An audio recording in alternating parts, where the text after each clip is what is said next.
लाडली बेटी, संस्कृत की यह लाडली बेटी अपभ्रंश की छोटी बहना है। हिंदू धर्म कर्म सब इसमें साहब इसका क्या कहना है।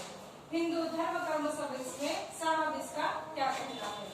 सिद्धार्थ के बुद्ध बनने का, सिद्धार्थ के बुद्ध बनने का पाली प्राकृत में गायन है। ब्रज भाषा और अवधि में अध्यात्म का रूपायन है। ब्रज भाषा और अवधि में अध्यात्म का रूपायन है। ब्रज भाषा में हमें सूरदास जी मिल जाते हैं और अवधि में गोस्वामी तुलसीदास जी मिल जाते हैं। प्रेम और स्वीकार दोनों ही अपनी हिंदी जाने हैं। मास्टर यह शब्द अंग्रेजी का है, लेकिन जैसे ही मास्टर जी होता है तो हिंदी उसे अपना लेती है बड़े प्यार से। अरबी अंग्रेजी शब्दों को अपनाए अपना माने हैं। अरबी अंग्रेजी शब्दों को अपनाए अपना माने हैं। वैज्ञानिक है लिपि इसकी, पूरा विश्व मानता है। अंग्रेजों ने भी इसे बेस्ट फोनेटिक लैंग्वेज कहा था। वैज्ञानिक है लिपि इसकी, ज्ञान से भरा साहित्य है। विचार और संस्कार की वाहक काव्य का आदित्य है। देववाणी की आत्मजा अथक प्रवाह से गतिमान है। गर्व से हिंदी भाषा बोलो, ये हम सबका स्वाभिमान है, ये हम सबका स्वाभिमान है। आज हिंदी भाषी लोग, अगर हम भारत की बात करें तो 18 करोड़ लोग ऐसे हैं जिनकी मातृभाषा हिंदी है और 30 करोड़ लोग ऐसे हैं जो कि हिंदी समझ सकते हैं, यानी कि कुल मिलाकर 48 करोड़ लोग हिंदी को अच्छी तरह समझ सकते हैं। इसी प्रकार पूरे विश्व में 150 ऐसे देश है जहाँ पर हिंदी भाषी लोग रहते हैं और इसी के चलते हिंदी की लोकप्रियता बढ़ती जा रही है। इतना ही नहीं, 2050 तक हिंदी सबसे शक्तिशाली भाषाओं में शामिल होने की कगार पर है। इसका उदाहरण यह है कि वर्ल्ड इकोनॉमिक्स फोरम ने एक पावर लैंग्वेज इंडेक्स तैयार की है जिसमें हिंदी को भी शामिल किया गया है। इस पावर लैंग्वेज इंडेक्स में वही भाषाएं शामिल है जो कि 2050 तक सबसे शक्तिशाली भाषा बन जाएगी पूरे विश्व में। और आप सभी को यह जानकर खुशी होगी कि हमारी भाषा उस इंडेक्स में 10वें नंबर पर है। फिलहाल अंग्रेजी पहले नंबर पर है, दूसरे नंबर पर है मैंडरिन, उसके बाद है French, Spanish, Arabic, Japanese, German, Japanese और पोर्तुगीज, उसके बाद आता है हिंदी का नंबर। ऐसे देखा जाए तो अंग्रेजों ने बहुत से देशों को अपना उपनिवेश बनाया था, इसलिए अंग्रेजी आज बहुत से देश जानते हैं। अंग्रेजी आज अंतर्राष्ट्रीय भाषा बन चुकी है।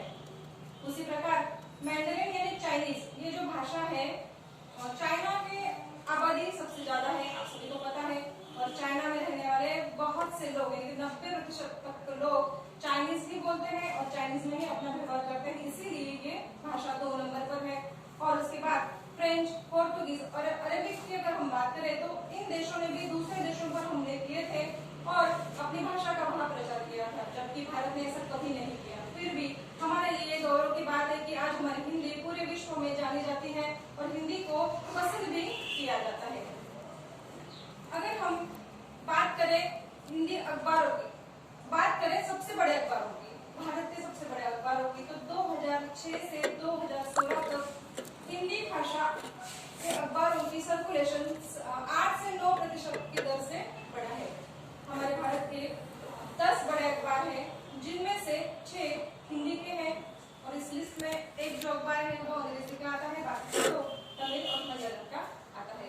मतलब इसी से हम ये कह सकते हैं कि हमारी जो हिंदी है आज लोकप्रिय होती जा रही है। भारतीय युवा जितना अंग्रेजी को पसंद करता है उतना ही आज हिंदी को भी पसंद करता है। अगर हम भारतीय युवाओं के स्मार्टफोन की बात करें तो औसतन उनमें 32 ऐप होते हैं, इनमें से 8 से 9 ऐप ये हिंदी के होते हैं। तो इसी प्रकार हिंदी की लोकप्रियता बढ़ाने में इंटरनेट ने भी बहुत बड़ी सहायता की है। इंटरनेट से इसे नई ताकत मिली है। आज हिंदी कंटेंट यानी हिंदी सामग्री की मांग सबसे ज्यादा बढ़ती जा रही है। 94% की दर से हिंदी कंटेंट की मांग बढ़ रही है, क्योंकि भारतीय लोग अंग्रेजी से ज्यादा हिंदी को पसंद करते हैं अगर उनको इंटरनेट से कुछ ढूंढना हो तो, इसलिए उसकी मांग दिन ब दिन बढ़ती हुई हमें नजर आ रही है। वैसे देखा जाए तो भारत में 1365 मूल मातृभाषाएं हैं। सभी भाषा अपनी अपनी सभ्यताएं, संस्कृति को वो संजोए है और भारत भी ऐसा देश है जो सभी भाषाओं का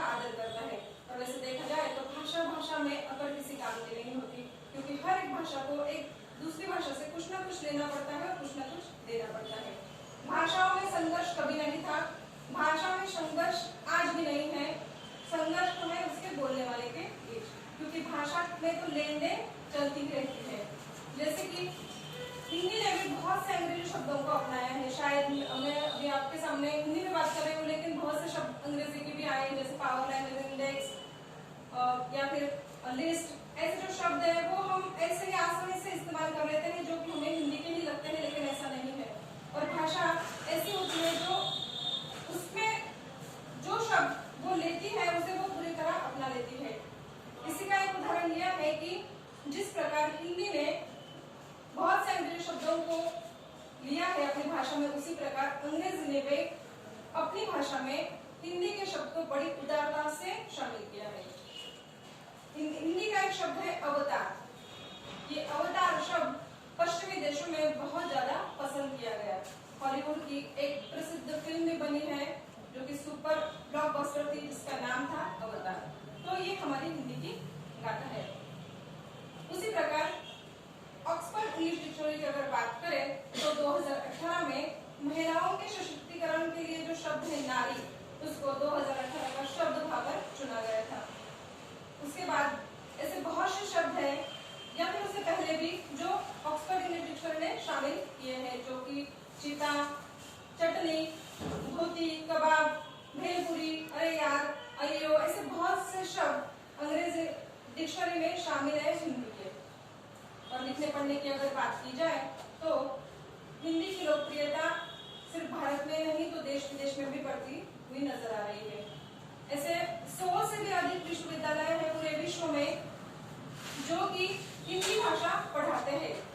हिंदी भाषा में वहाँ के जो स्टूडेंट है, वहाँ के जो विद्यार्थी लोग हिंदी भाषा पढ़ते हैं और हिंदी को अपनाते हैं और हिंदी में ही बहुत सा वो कार्य वहाँ पर करते हैं। इसी प्रकार हिंदी के लिए रोजगार भी सिर्फ भारत में ही नहीं तो विदेशों में भी उपलब्ध होते हुए नजर आ रहे हैं और हिंदी की मांग बढ़ रही है, क्योंकि उभरता हुआ भारत